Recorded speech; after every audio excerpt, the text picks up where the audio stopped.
그림 형제의 동화. 브레멘의 음악대. 어느 날이었어요. 아주 오래전, 한 마을에 마음씨 착한 남자와 충실한 당나귀 한 마리가 함께 살고 있었답니다. 이 당나귀는요, 정말 놀라울 정도로 부지런해서 무거운 곡식 자루를 짊어지고 방앗간까지 오가는 일을 오랜 시간 동안 한 번도 쉬지 않고 묵묵히 해왔어요.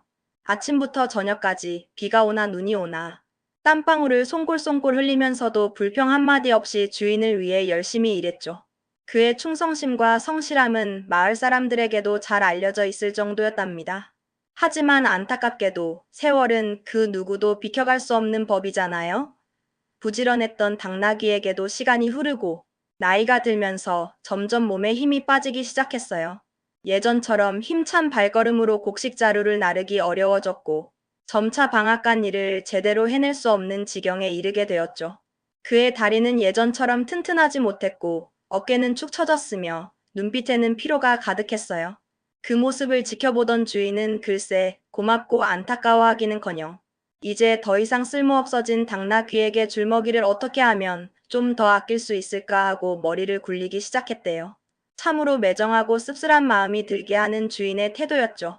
영특한 당나귀는 주인의 그런 차가운 시선과 분위기를 민감하게 눈치챘어요.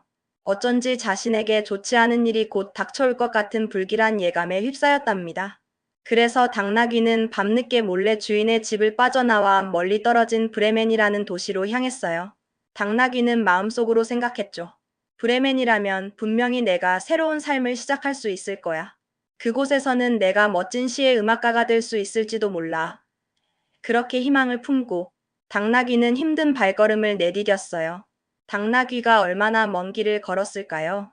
발굽이 아플 정도로 한참을 걷던 중 길가에 사냥개 한 마리가 헐떡이며 지쳐 누워있는 것을 발견했어요. 마치 끝없이 달리고 또 달려서 온몸의 기운이 다 빠져나간 것처럼 힘겹게 숨을 몰아쉬고 있었죠. 그의 옆구리는 심하게 들썩였고 혀는 축 늘어져 있었으며 눈빛에는 절망감이 가득했어요. 그 모습을 본 당나귀는 조심스럽게 다가가 물었답니다. 이봐, 이 덩치 큰 친구야. 너는 대체 무엇 때문에 그렇게 애처롭게 헐떡이고 있는 거야? 무슨 큰일이라도 생긴 거니?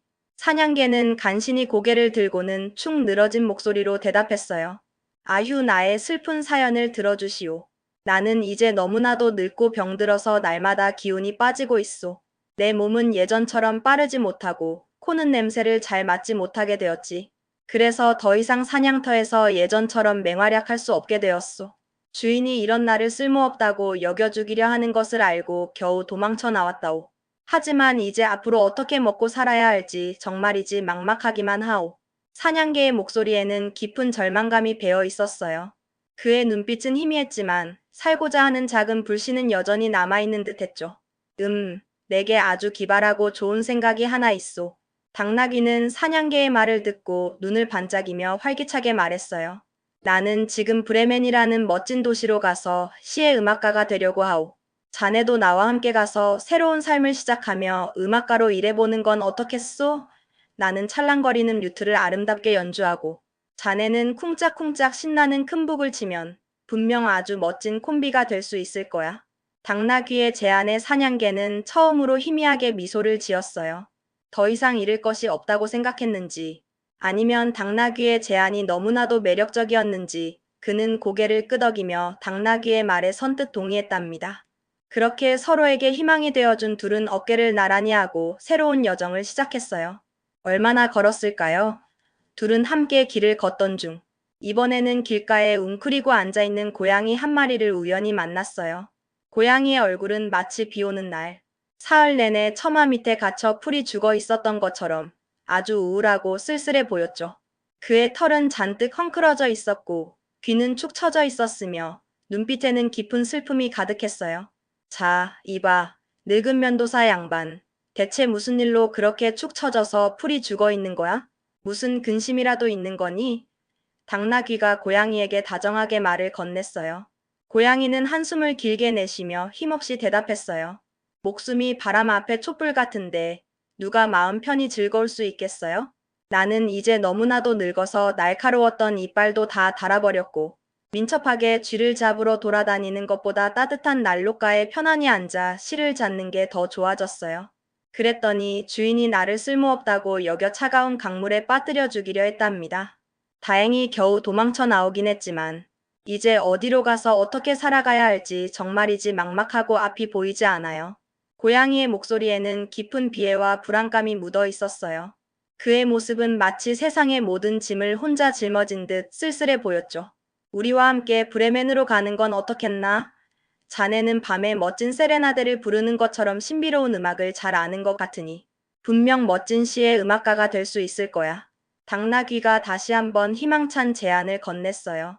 고양이는 당나귀의 말을 듣고 잠시 생각에 잠기더니 어쩌면 이 길이 새로운 희망일지도 모른다고 느꼈는지 괜찮은 생각이라고 여겼는지 함께 가기로 마음먹었답니다. 그렇게 셋은 새로운 꿈을 안고 함께 발걸음을 옮겼어요. 그 후 세 명의 용감한 도망자는 한참을 걷다가 어느 농가에 이르게 되었어요. 그곳에서는 수탉 한 마리가 대문 위에 위풍당당하게 앉아 온 힘을 다해 꽃기요 하고 우렁차게 울고 있었죠. 그의 붉은 볕은 하늘을 찌를 듯 솟아 있었고 날개는 힘껏 퍼덕였으며 목소리는 멀리 퍼져나갔어요. 내 우렁찬 울음소리가 내 뼛속까지 시원하게 파고드는구나. 당나귀가 수탉을 보며 감탄하듯 말했어요. 대체 무슨 좋은 일이 있길래 그렇게 신나게 울고 있는 거야? 아니면 무슨 큰일이라도 생긴 거니? 나는 지금 아주 좋은 날씨가 찾아올 것을 예고하고 있었지요. 오늘은 성모 마리아께서 아기 예수님의 작고 하얀 셔츠들을 세탁하시는 날이라 그 빨래들을 햇볕에 잘 말려야 하거든요. 그런데 글쎄, 이 집의 안주인이 이번 일요일에 아주 귀한 손님들을 초대했다고 해서 나를 불쌍히 여기지도 않고 요리사에게 내일 아침에 맛있는 국을 끓이기 위해 오늘 저녁에 내 목을 베겠다고 했어요. 그래서 저는 아직 이렇게 마음껏 울 수 있을 때 제 목청이 터져라 울고 있는 거예요. 수탉의 목소리에는 억울함과 함께 삶에 대한 강한 애착이 느껴졌어요. 그의 눈빛은 불안했지만 마지막까지 자신의 존재를 알리고 싶어 하는 듯 했죠. 아, 불꽃처럼 붉은 볕을 가진 친구여. 당나귀가 수탉의 사연을 듣고 깊이 공감하며 말했어요. 차라리 이렇게 앉아있다가 죽음을 맞이하는 것보다는 우리와 함께 새로운 곳으로 떠나는 게 어떻겠나? 우리는 지금 브레멘이라는 곳으로 가는 길이야. 죽는 것보다 나은 곳은 어디든 있지 않겠어? 자네는 목소리가 정말 좋으니 우리가 함께 멋진 음악을 연주하면 분명 아주 훌륭하고 아름다운 소리가 날 거야. 수탉은 당나귀의 진심 어린 제안에 마음이 움직였어요. 더 이상 망설이지 않고 그 제안을 받아들였고 그렇게 넷은 서로에게 의지하며 다시 함께 희망찬 길을 나섰답니다. 그러나 아무리 힘찬 발걸음이라도 하루 만에 멀리 떨어진 브레멘 시에 도착할 수는 없었죠. 해가 서산으로 기울어 온 세상이 주홍빛으로 물들더니 이내 어둠이 깊어지자 그들은 빽빽한 숲에 이르렀어요. 내 동료는 숲속에서 하룻밤을 보내기로 결정했답니다. 당나귀와 사냥개는 숲에서 가장 크고 오래된 나무 아래에 자리를 잡고 편안하게 누웠고 고양이와 수탉은 그 나무의 튼튼한 가지 위로 가볍게 뛰어올라 앉았어요. 수탉은 혹시 모를 위험에 대비하여 가장 안전하고 높은 꼭대기까지 날아올라 앉았죠. 잠이 들기 전 수탉은 높은 가지 위에서 사방을 조용히 둘러보았는데 멀리 떨어진 곳에서 아주 작고 희미한 불빛이 깜빡이는 것을 발견했어요. 그래서 그는 동료들에게 저기 멀리 불빛이 보이는 걸 보니 분명히 근처에 사람이 사는 집이 있을 것 같다고 속삭여 주었죠. 그 말을 들은 당나귀가 말했어요. 그렇다면 우리 모두 어서 일어나서 그 불빛이 있는 곳으로 가보자. 이곳은 잠자리로 그리 좋지 않으니 따뜻하고 안전한 곳을 찾는 게 좋을 거야. 사냥개는 그 말을 듣고는 혹시라도 그 집에서 먹을 만한 고기 조각이라도 조금 있다면 얼마나 좋을까 하고 행복한 상상을 했답니다. 그렇게 넷은 작고 희미한 불빛이 있는 곳을 향해 조심스럽게 발걸음을 옮기기 시작했어요. 불빛은 그들이 다가갈수록 점점 더 밝아지고 크게 번져나가더니 마침내 그들은 환하게 불이 켜진 집 한 채에 다다랐답니다. 그런데 자세히 보니 그 집은 평범한 집이 아니라 숲속에 숨어든 도둑들의 아지트였어요. 가장 키가 크고 덩치가 좋은 당나귀가 창문으로 조심스럽게 올라가 안을 들여다보았죠. 뭘 보고 있니? 내 친구 회색 마라? 그 안에는 대체 뭐가 있는 거야? 수탉이 호기심 가득한 목소리로 물었어요. 뭘 보냐고? 당나귀가 흥분을 감추지 못하고 크게 외쳤어요. 이런 세상에 식탁 위에는 먹고 마실 수 있는 아주 좋은 것들이 산더미처럼 쌓여 있고 도둑들이 빙 둘러 앉아 신나게 잔치를 벌이고 있잖아. 고기 굽는 냄새가 여기까지 나는 것 같아. 그거야말로 우리에게 딱 필요한 일이지. 수탉이 신이 나서 목청껏 외쳤어요. 그래, 그래. 아, 우리가 지금 저 안에 있었으면 얼마나 좋을까? 저 맛있는 음식들을 마음껏 먹을 수 있을 텐데. 당나귀도 아쉬움에 침을 꿀꺽 삼키며 말했어요. 그러자 동물들은 어떻게 하면 저 안에 있는 도둑들을 놀라게 해서 쫓아낼 수 있을지 머리를 맞대고 진지하게 의논하기 시작했어요. 한참을 고민한 끝에 그들은 아주 기발하고 용감한 계획을 하나 세웠답니다. 당나귀는 자신의 튼튼한 앞발을 창문턱에 척하니 올리고 그 다음 사냥개는 당나귀의 넓은 등 위로 펄쩍 뛰어 올라갔어요. 고양이는 사뿐하게 개의 등에 올라탔고 마지막으로 수탉은 고양이의 머리 위에 멋지게 날아올라 앉기로 했죠. 이렇게 모든 준비가 끝나자 네 동료는 서로 눈빛을 주고받으며 신호에 맞춰 동시에 각자 자신의 음악 연주를 시작했어요. 당나귀는 휘잉 하고 귀가 찢어질 듯 크게 울부짖고 사냥개는 멍멍 오 와랄 하고 사납게 짖었으며 고양이는 야옹 캬 하고 날카롭게 야옹거렸고 수탉은 꼬끼요 꼬꼬댁 하고 있는 힘껏 회를 쳤죠. 그리고 그들은 그 엄청난 소리와 함께 창문을 와장창 하고 깨뜨리며 방 안으로 냅다 뛰어들었어요. 유리창이 산산조각이 나면서 온통 시끄러운 소리가 울려 퍼졌답니다. 이 끔찍하고 요란한 소리에 도둑들은 혼비백산하여 귀신이나 괴물이 들이닥친 줄 알고 너무나 무서워 숲속으로 허둥지둥 달아나 버렸어요.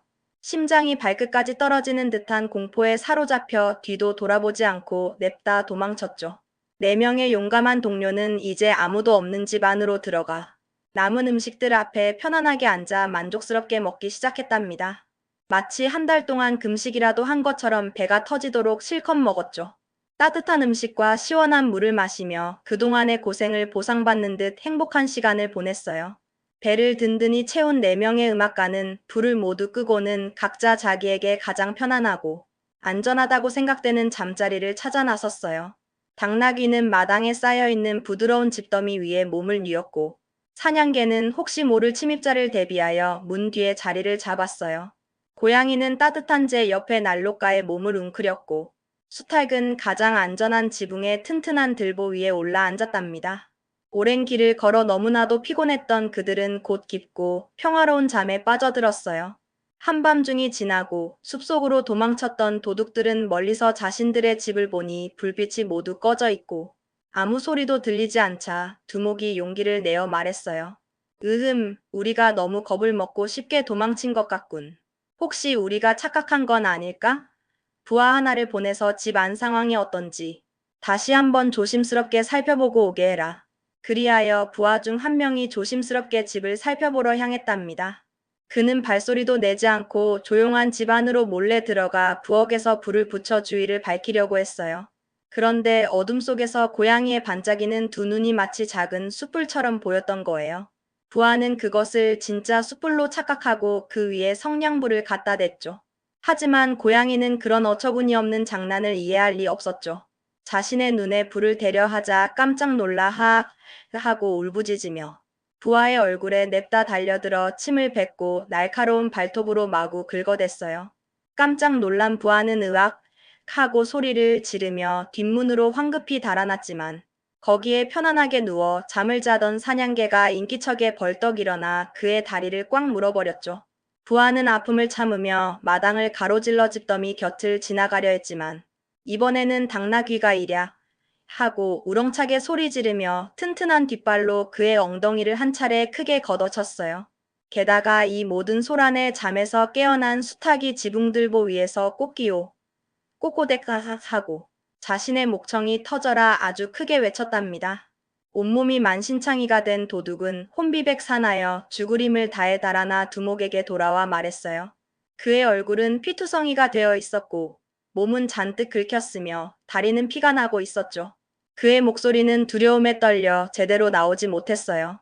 아, 두목님, 저는 다시는 그 집 근처에도 가지 않을 겁니다. 집 안에는 끔찍하고 무서운 마녀가 앉아 있어서 제 얼굴에 침을 뱉고 긴 손톱으로 마구 긁어댔어요. 그리고 문가에는 칼을 든 키다리 남자가 서서 제 다리를 사정없이 찔렀고요. 마당에는 저를 죽일 듯이 나무 몽둥이로 마구 때리는 새까맣고 거대한 괴물이 있었어요. 게다가 믿을 수 없겠지만 지붕 위에는 무시무시한 재판관이 앉아 저 악당을 당장 내게 데려오라 고 천둥 같은 목소리로 소리쳤답니다. 저는 정말 죽는 줄 알았어요. 그래서 저는 온몸에 힘을 다해 미친 듯이 도망쳐 나왔습니다. 그의 목소리에는 다시는 겪고 싶지 않은 끔찍한 공포가 그대로 담겨 있었어요. 그 후로 도둑들은 그 집에 다시는 얼씬거리지도 못했답니다. 그 집은 이제 도둑들의 아지트가 아니라 4명의 용감하고 특별한 브레멘 음악가들의 따뜻한 새 보금자리가 되었죠. 그들에게는 그 집이 너무나도 아늑하고 편안하며 안전했기에 더 이상 브레멘으로 떠날 필요를 느끼지 못했답니다. 그들은 그곳에서 오래오래 행복하게 살았다고 해요. 그리고 이 재미있고 감동적인 이야기를 마지막으로 전해준 사람의 입은 아직도 그 따뜻한 기운이 그대로 남아있다고 하네요. 여러분도 이 이야기를 들으면서 마음이 따뜻해지셨기를 바래요.